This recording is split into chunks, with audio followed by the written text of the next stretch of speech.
Besides looking at the surface levels of things to understand if someone is attractive or not by rating his ratios and looking at numerical values of things, we will look even below that to what drives primal attraction of women.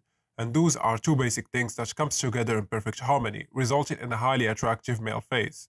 Sexual dimorphism combined with indicators of youth, or as called by other people in the community, feminine features. So let's dig right in. If you want to support the channel and get your face evaluated by me with personalized look marks and advice, link will be down in the description. If you want to read more about topics like these, you can check out my blog at nerofacerating.com. Without further ado, let's get this video started. So first of all, let's get to know what sexual dimorphism is. Sexual dimorphism is the condition where the two sexes of the same species exhibit different characteristics beyond the differences in their sexual organs. Also, this is not related to the video, but I have to go through this. Both men and women are highly visual creatures, not just in humans, but in many other mammals as well. All of this has to do with passing on genes. It's a topic for another video. Well, what about indicators of youth? Youth is not to be confused with prepubescent features. Rather, features indicating that the individual has signs of good health and minimal aging given they are post-puberty. Well, what is the differences between these two then? Indicators of youth and health are favored in both sexes, whereas a dimorphic trait, male or female, is only favorable in one. In the context of sexual dimorphism, feminine features will never look good on a man.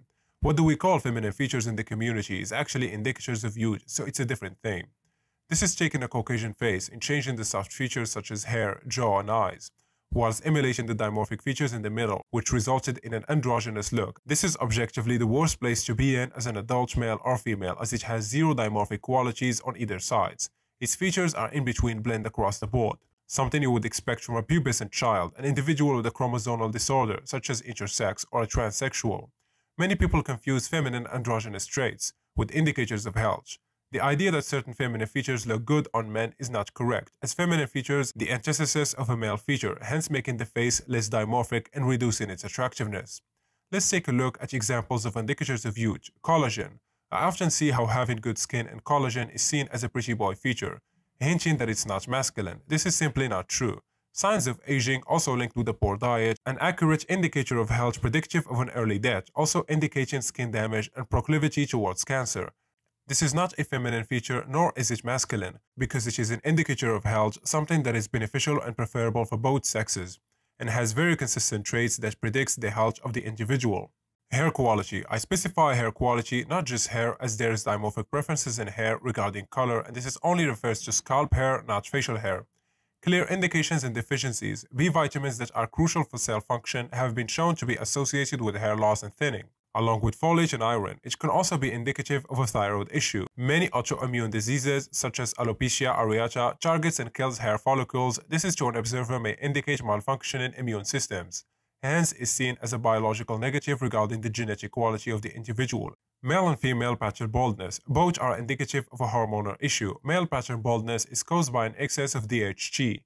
It may or may not signal a problem with testosterone, whether it be too little or too much. Lips. Full lips are of course an indicator of youth. Thin lips, especially a thin upper lip, are correlated with disorders such as Down syndrome or fetal alcohol syndrome, aka a developmental or genetic disorder.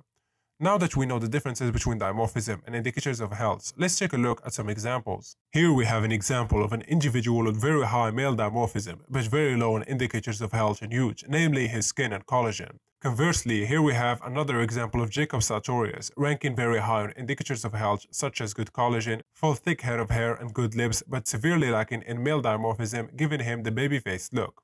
Ideally, you want to have a good balance of both.